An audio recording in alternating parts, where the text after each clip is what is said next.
Familia, buenos días, Dios les bendiga. Feliz Santo Sábado para cada uno de ustedes. Qué bendiciones estar en este momento reunidos para compartir la palabra de nuestro Dios. Y bueno, damos gracias a Dios porque hoy es un día muy especial, aparte de ser sábado, estar homenajeando a usted, madre, por su labor, por su dedicación, por su valentía, por su esmero, por su tacto con la familia, con los hijos. La verdad que es de dar gracias a Dios, ¿cierto? Y bueno, familia, bienvenidos todos, hermanos de iglesia, amigos. Dios les bendiga grandemente. Usted en esta mañana ha tomado la mejor decisión, es venir a este lugar a escuchar palabra del Señor. Ahí donde está, cierre los ojitos y oramos por el estudio de la palabra. Oremos. Señor, gracias porque en ti encontramos alegría, en ti encontramos no solo alegría, encontramos dirección para nuestra vida. Queremos conocerte más y la única manera es a través de tu palabra. Aunque la creación también nos muestra de tu grandeza, tu palabra es la que nos dice cómo eres tú. Por ende pedimos que tu Espíritu Santo sea con nosotros en el nombre de Cristo Jesús. Amén. Amén. Familia, el tema de esta mañana lo he titulado Cuando Dios desciende. Cuando Dios desciende. La teología, el estudio de Dios, teo, Dios en griego, logía, estudio, nos muestra a Dios. Y cuando yo hago un rastreo semántico de las veces que Dios desciende, yo me quedo perplejo porque yo veo realmente a alguien que desciende constantemente, desde el Génesis hasta el Apocalipsis, lo veo descender con una misión especial. No de regañar, no de censurar, de castigar o cosas por el estilo como muchas personas se han imaginado. Es con un propósito especial que Él desciende, que Él deja su comodidad, sus atrios, su grandeza, su mansión, su adoración, de ser adorado, para entonces acercarse a nosotros. Cuando Dios desciende, vivimos en una generación donde el sufrimiento humano es por todo lado, donde nosotros muchas veces llegamos a la iglesia y tal vez tenemos problemas sentimentales, problemas emocionales, problemas psicológicos, problemas espirituales, de cualquier índole, y es en ese momento donde tal vez nos preguntamos, ¿y dónde está Dios? ¿Por qué no desciende? ¿Y por qué me sucede a mí? Cuando ingresé a la iglesia, si alguien tenía dudas acerca de Dios, era este servidor. Muchas dudas. Y por medio del estudio de la Biblia, pude irlas aclarando. Pude comprender cómo es Él. Hay veces oramos, hay veces clamamos, pero de repente hay un silencio y es ahí donde nos preguntamos, ¿y dónde está Dios? Quiero que me acompañen a la Biblia, por favor. Éxodo, ahora su Biblia. Ahora su Biblia. Capítulo 3. Versículos 7 y 8. Vamos a leer lo que dice la palabra del Señor. Éxodo, capítulo 3, versículos 7 y 8. Dijo luego Jehová: Bien, he visto la aflicción de mi pueblo que está en Egipto, y he oído su clamor a causa de sus opresores, pues he conocido sus angustias. Por eso he descendido para librarlos de manos de los egipcios y sacarlos de aquella tierra a una tierra buena y ancha, a una tierra que fluye leche y miel, a lugares del cananeo, del eteo, del amorreo, del fereceo, del heveo y del jebuseo. La Biblia nos presenta al Señor. En el contexto, es un contexto muy alarmante, familia, porque es el pueblo de Egipto que está esclavizado. Pasó la prosperidad. Recordemos que con José vino prosperidad, con José vino tiempo bueno. Ese hombre tenía una alcancía y 7 años de abundancia, almacenó para después los otros 7 años de escasez. Hubo provisión, pero después dice la Biblia que vino otro faraón que no conoció a José ni al Dios de José. Y cuando yo miré la ampliación profética, me decía que no es que este faraón, no es que él no hubiese escuchado acerca del Señor, no. Él escuchó y le contaron todos los relatos, lo que había pasado, la provisión, cómo revelaba visiones y cómo hacía proezas. Él conoció. Pero ¿saben qué pasó con ese faraón? Este faraón no quiso pasar de ser miembro de iglesia, no quiso pasar, de ser visita de iglesia, de ser amigo. Por ende, no conoció a Jehová. Teniendo la oportunidad de conocerle, no lo conoció. Entonces comenzó, oprimió al el pueblo se multiplicaba. Y dice la Biblia, esa parte, donde dice que Dios oyó el clamor a causa de sus extractores. Extractores puede ser traducido como aquellos líderes, como aquellos arrieros, como aquellos que dirigían, opresores, como su texto lo dice en algunas tradiciones. Y Dios vio la aflicción de aquellos, y es en ese momento cuando entonces Él obra, Él actúa. Lo primero que vemos en el texto, he visto, encontramos una palabrita en hebreo, la comparto, el hebreo se lee de derecha a izquierda. En español sabemos que de izquierda a derecha. Rahón, Raiti. Rahón, Raiti. Y entonces, he visto. Algunas veces creemos que Dios no nos ve. Creemos que Él está tan distante que no nos ve.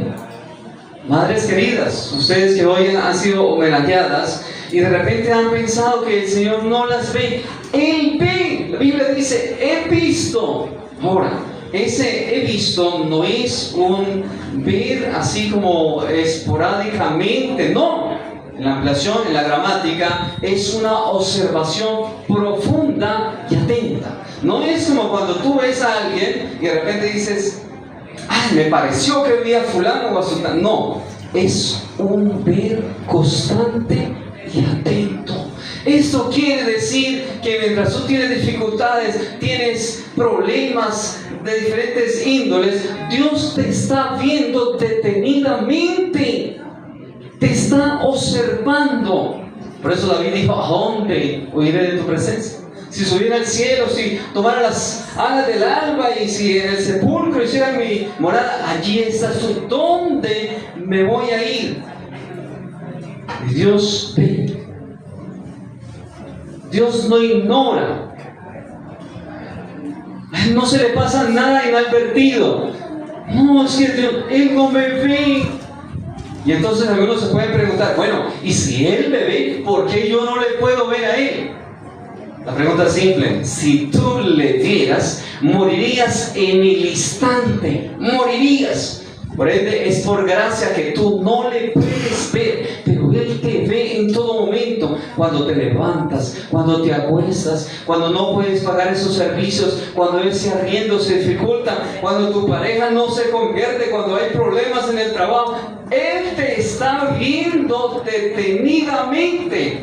A mí me gusta estudiar a Dios porque me doy cuenta que no soy algo que pasa inadvertido para el cielo.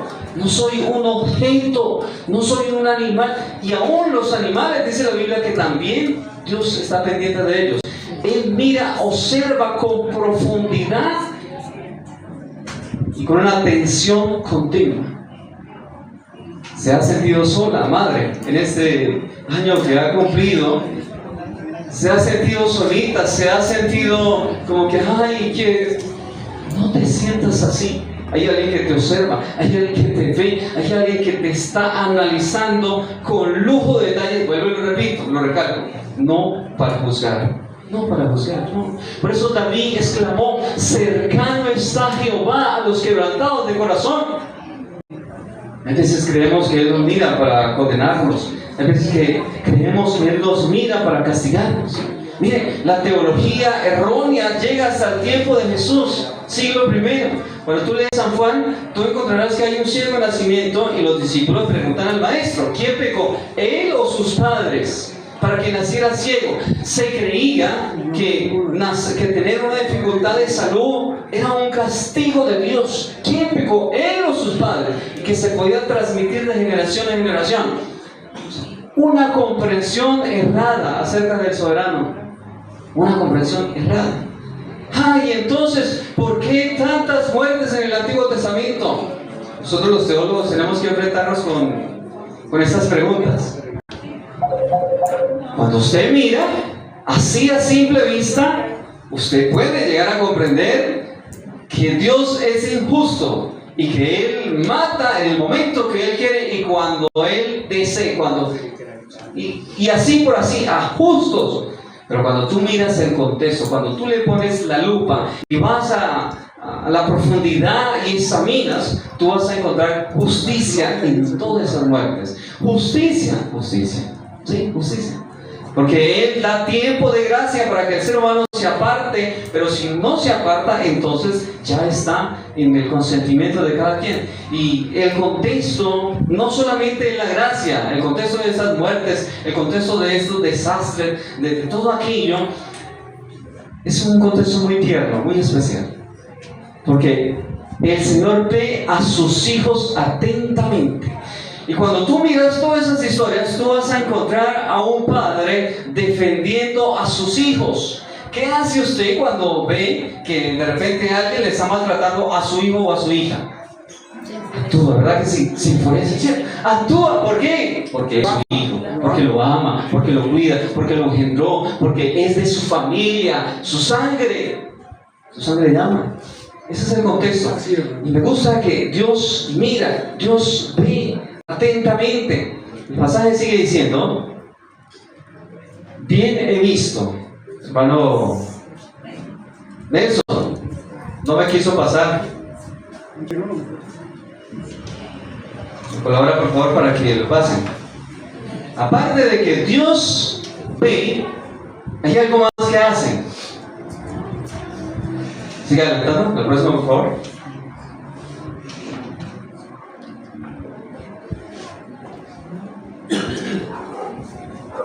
La primera me pasó bien, pero la segunda no quiso pasar. Aparte de que Dios ve, Él escucha. Shamati. En hebreo, ahí está la expresión. Escucha.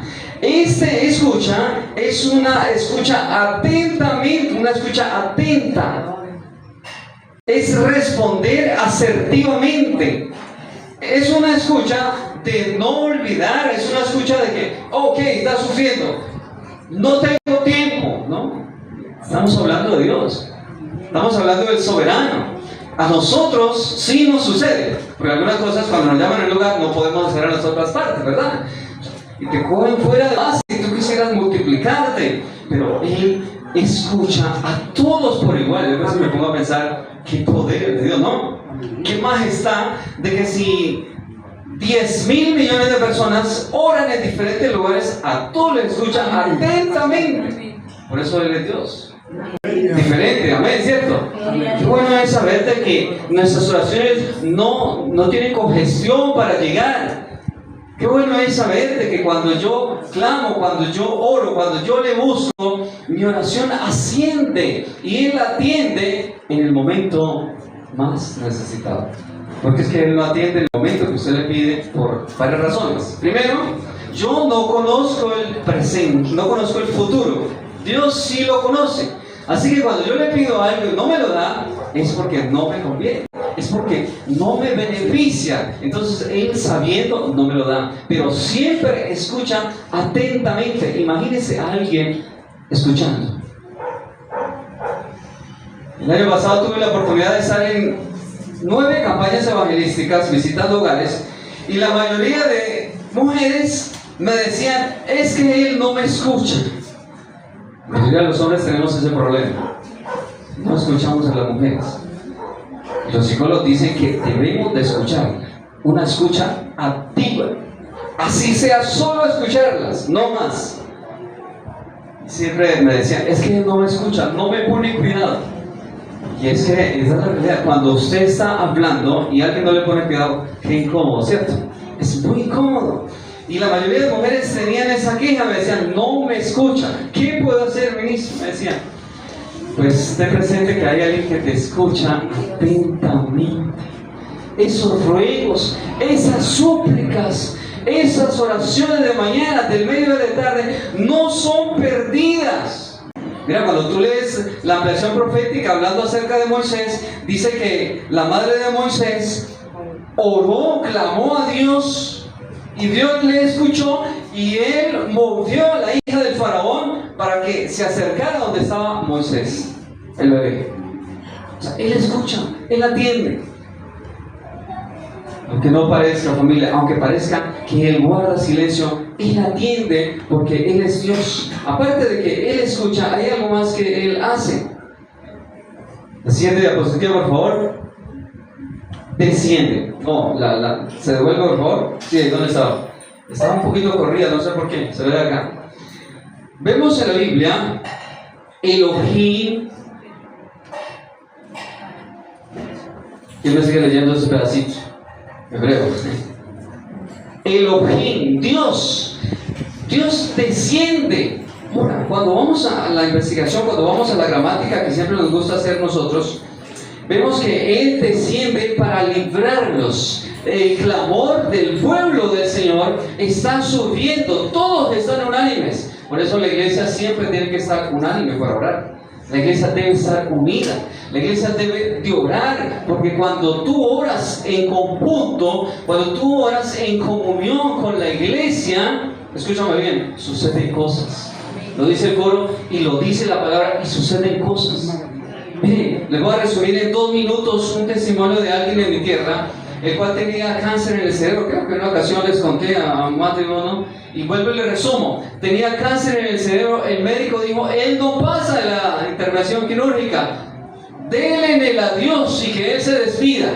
Y esa señora, que era una vecina mía, me buscó y me dijo, por favor, que la iglesia ore, que clame, a ver qué pasa, a ver si Dios escucha, desciende, actúa, obra. Resumiéndole la historia, pasó de la intervención quirúrgica y salió bien. Cuando el médico dijo, no pasa de la cirugía. Dios desciende siempre para salvar. Pero ¿saben qué es lo más triste de nosotros los seres humanos? Que en algunas ocasiones vemos que Él nos ayuda, vemos que Él actúa, que Él nos escucha, que Él nos ayuda, y no le entregamos nuestra vida a Él. Somos indiferentes aún como miembros de iglesia, no consagramos nuestra vida a la obra, al ministerio, cuando vemos la gloria del Señor. Lo más triste de esa historia de ese muchacho es que vio la mano del Todopoderoso, Él descendió y lo libró de la muerte, y después le hice la invitación para seguir los caminos de Dios y me dijo, más adelante. Hasta el momento no ha entregado su vida al Señor. No sé por qué nosotros los seres humanos somos así de duros, de tercos, de necios, porque aparte de que somos salvados acá en esa tierra en diferentes dificultades, Él nos da la oportunidad de salvación eterna. Esos días me ponía a imaginarme, ¿qué será entrar por las puertas de la santa ciudad?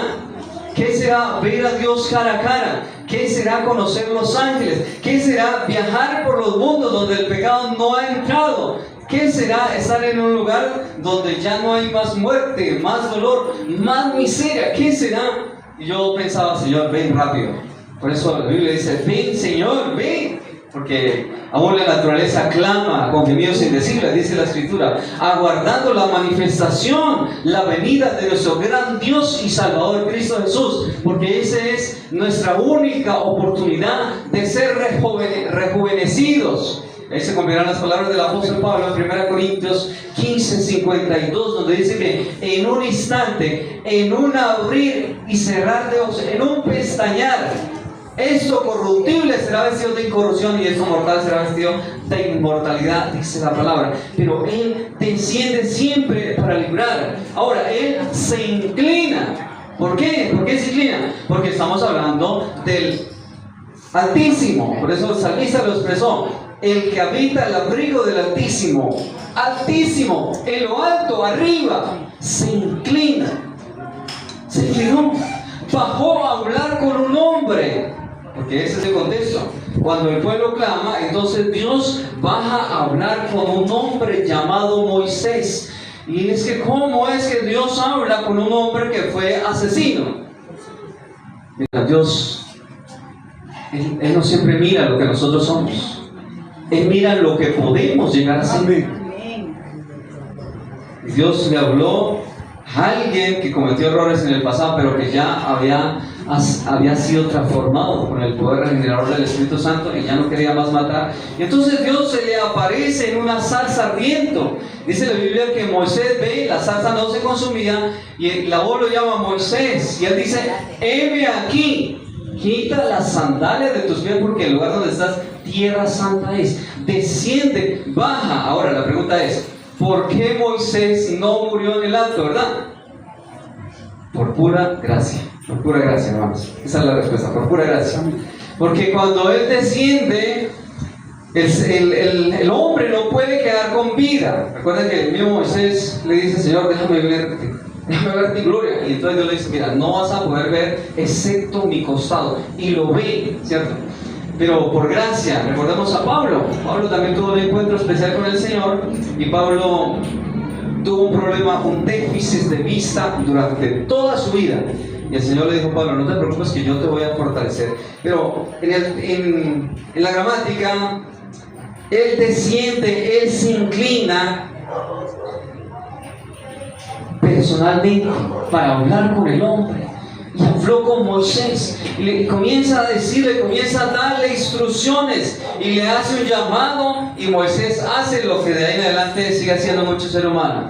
Es que, Señor, es que yo no sé hablar, es que yo no soy capaz de llegar a un estudio bíblico, es que ¿cómo me vas a mandar? Moisés, necesito que vaya y saques a mi pueblo, pero Señor, es que yo no sé. Moisés era el hombre más preparado del entonces para la misión. Estuvo en las mejores universidades, aprendió hogarístico, aprendió moabita, aprendió hebreo, aprendió arameo y aprendió como por lo mínimo, según algunos que aproximan, 12 idiomas. Así que era el hombre más versado para poder ir y salvar al pueblo, pero estaba poniendo excusas. Señor, es que yo, Señor, es que aquí, es que lo otro. Y así Dios lo escoge para una misión especial y cumple esa misión especial. Querido, el Evangelio verdadero no consiste principalmente en que el hombre busque al Señor. Y eso me gusta. El Evangelio consiste en que siempre el Eterno anda buscando al ser humano. No es el hombre, no es la mujer, no soy yo quien quiere oír a Dios, quien quiere ver a Dios, quien quiere ascender a Dios. Es Él quien ve, es Él quien escucha, es Él quien desciende, amén. Es Él quien está siempre con el deseo delante de tener una comunión especial con el ser humano. Y es en ese momento donde podemos preguntarnos como David: ¿quién es el hombre para que tengas de él memoria y para que lo visites? ¿Quién es? ¿Quién soy yo? ¿Quién soy yo? ¿Te has preguntado eso? Miren, estos días conversaba con alguien y hablamos acerca del pecado, de aquí y de lo otro, y me decía: yo soy un gusano. Así me dijo, compañero de teología. No tengas ese concepto tuyo de tú mismo, de ti. No tengas ese concepto.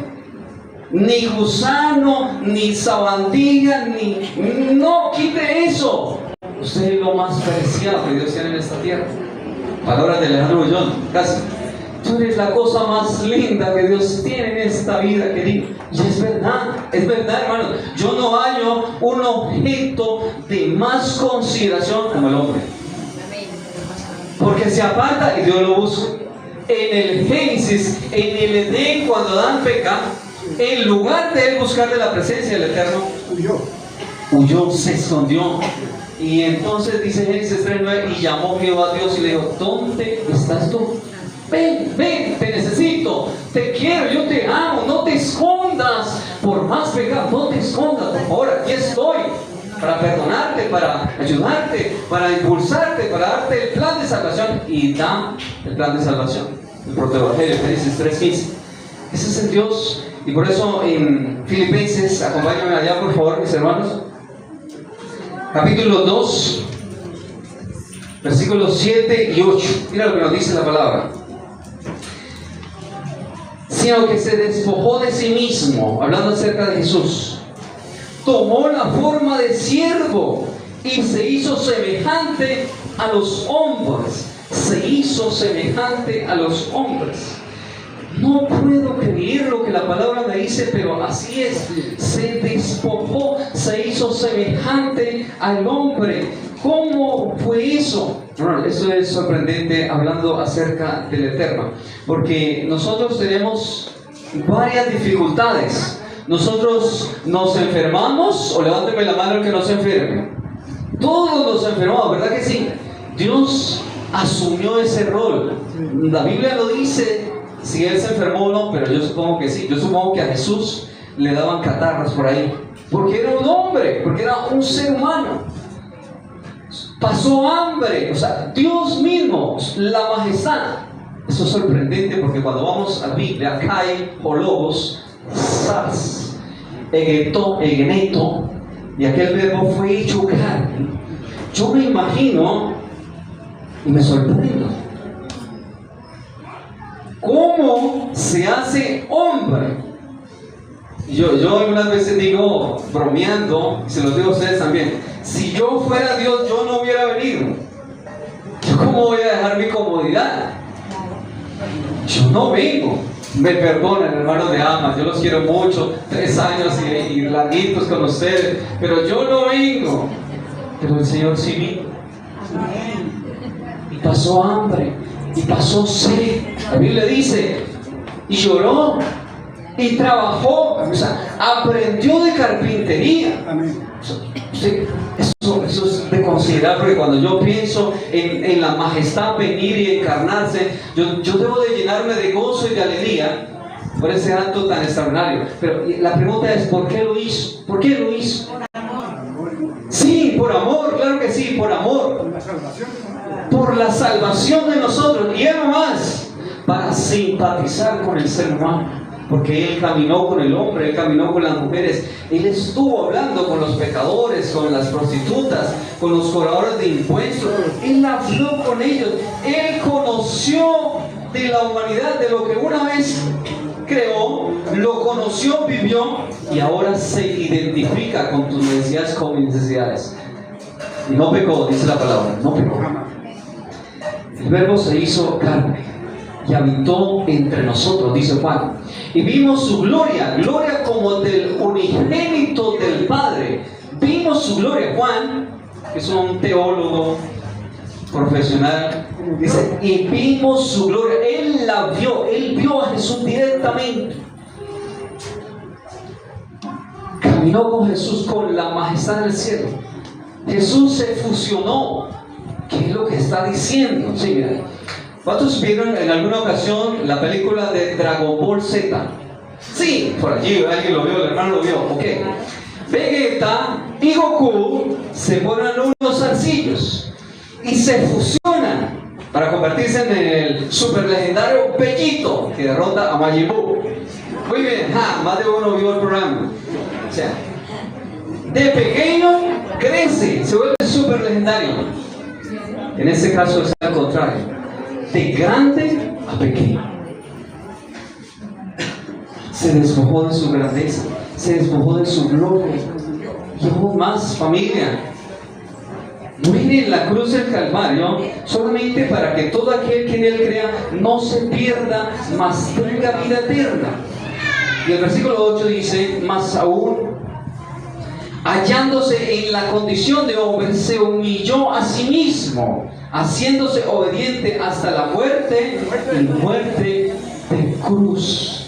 El mismo Dios soberano, Elohim, creador, todopoderoso, muere en una cruz humillado, abofeteado. Y póngale lo que usted quiera, hermanos. Eso es mucho amor, eso es mucho amor. Demasiado. Tan solo para que el ser humano tenga la oportunidad de salvación. Es que el Evangelio no es complicado. No, ¿quién dijo que el Evangelio era complicado? Nos han dicho que el Evangelio es una muy grande lucha, que es imposible de seguir. Y esto nos ha desanimado y ha permeado a través de los siglos.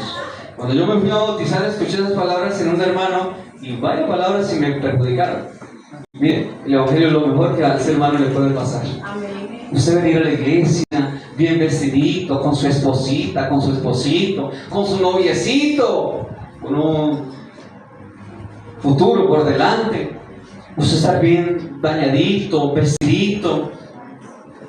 Usted dejar esa vida que no sirve, porque la vida sin Cristo no sirve, familia, no sirve. Allá no hay paz, allá no hay tranquilidad, allá no hay alegría, allá no hay nada. Por eso Dios, cuando ve la aflicción, cuando ve el cautiverio en el cual están su pueblo, Él desciende cuando el ser humano le clama. La clave está en clamar.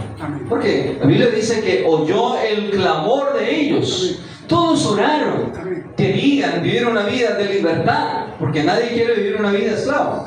Levántame la mano el que le gusta vivir en una cárcel o esclavizado a algo, a alguna adicción. No, nosotros queremos siempre vivir en libertad, pero nos esclavizamos nosotros mismos. Mire, Dios creó al ser humano libre, libre, libre, libertad absoluta. ¿O se ha visto un niño nacer con una cerveza y una vez? No, con un cigarrillo. No, ¿cierto que no? Diciendo malas palabras, no. Pero con el transcurrir de los años, él se esclaviza. Yo me esclavizo, pero cuando yo clamo, familia, cuando yo clamo, entonces el Señor desciende, el Señor atiende mi oración. Y aquí hay un llamado muy importante para usted como miembro de iglesia, para usted como fiel adventista del séptimo día. Porque la gracia es extraordinaria para todos nosotros. Es extraordinaria, pero es un llamado muy importante para que así como Dios descendió a salvar, Él nos llama a nosotros. Él llamó a este hombre llamado Moisés, lo llamó para una misión especial. Y es que Dios tiene una misión, tiene un plan, tiene un propósito con tu vida, con mi vida. No sé qué está diciendo. Usted por allá en la universidad le están enseñando cosas que no son. No, lo dice la Biblia. La palabra dice en Isaías, Jeremías 29:11, Jeremías: porque yo sé los pensamientos que tengo acerca de vosotros, pensamientos de paz, pensamientos para darles un buen fin. Tal vez yo estoy hablando a unos futuros abogados. Tal vez esté hablando a una futura presidente. Tal vez esté hablando a un muchacho que va a ser exitoso, a un hombre, una mujer que va a ser exitosa. Y por supuesto, estoy hablando a alguien que va a estar en el reino de los cielos. ¿Ven? Pero Él tiene planes. No los veo, no. Mira, alíñate con Dios. Alíñate con Dios. Todo comienza a empeorarse cuando yo me salgo de la línea establecida por la palabra del Señor. Cuando yo saco mis raciocinios, cuando yo digo, no, es que en el Génesis yo veo que no se casaban, por ende yo me voy a vivir con fulana, que no hay necesidad de matrimonio. Ahí se complica la cosa. Tú te vas a enredar. No Dios, tú te vas a enredar. No, es que no pasa nada, escuchar la música romántica, el vallenatito, los diablitos, los inquietos cantan tan bonito. Te vas a enredar. Te vas a enredar. Porque poco a poco te vas enredando, como cuando cae la mariposita en la telaraña. Entre más se mueve, más se enrieda. Palabra de ustedes. Más se enrieda. El ser humano se enrieda viviendo su vida a su manera. Pero Dios tiene un llamado personal para tu vida. Dios tiene un llamado personal para mi vida. Tiene un propósito. Un propósito, primero, que yo sea salvo. Amén. Ese es el principal propósito. ¿Cuál es la voluntad de Dios? La palabra lo menciona. Que todos los hombres vengan al conocimiento y sean salvos. Ya. Ese es el principal objetivo del cielo. La agencia celestial trabaja 24/7. Palabras del hermano Eliezer, ¿dónde están? 24/7 trabaja por la salvación tuya y la salvación mía. ¿Sí? Pero también te hace un llamado para que tú vayas. Familia, tenemos un evangelio maravilloso y Jesús dice: id y haced discípulos. O sea, este conocimiento debo de abrazarlo, pero una vez yo lo abrace, debo de compartirlo. ¿Cómo lo puedo compartir? Algunos dirán, yo no sé predicar, yo no sé cantar, yo no sé exhortar, yo no sé hacer llamadas, yo no sé eso. ¿Qué tienes en tus manos? Porque Dios le dice a Moisés, ¿qué tienes en tus manos? Una vara, tírala. La tiró y se convirtió en serpiente. Esa vara fue el instrumento. ¿Qué tienes en tu mano? Algunos tienen el termo, otros tienen el celular, ¿cierto? Lo que tú tengas, si tú lo pones en la mano del Señor, puede ser un medio para la salvación de otra persona. Tienes Facebook, tienes TikTok, tienes Instagram, tienes YouTube, tienes una motocicleta, tienes un carro, tienes una casa, tienes un conocimiento. Lo que tú tengas, póngalo en las manos del Señor para que sea usted un canal de bendición. ¿Amén? No fuimos llamados a quedarnos en la comodidad, sino acercarnos a aquel que sufre, aquel que no es visitado, aquel que está solo, aquel que está triste, que no lo visitan. Ve tú y visítale, ve y háblale, léale el Salmo 23, léale el Salmo 91, suba un TikTok de 1 minuto, un reel de 30 segundos, pero use lo que está a su alcance. Estoy hablando de los miembros de iglesia, este llamado es para los miembros de iglesia, para que usted haga su parte, familia. ¿Saben qué dijo Pablo, el apóstol? El apóstol dijo, y salvando a otros te salvarás a ti mismo.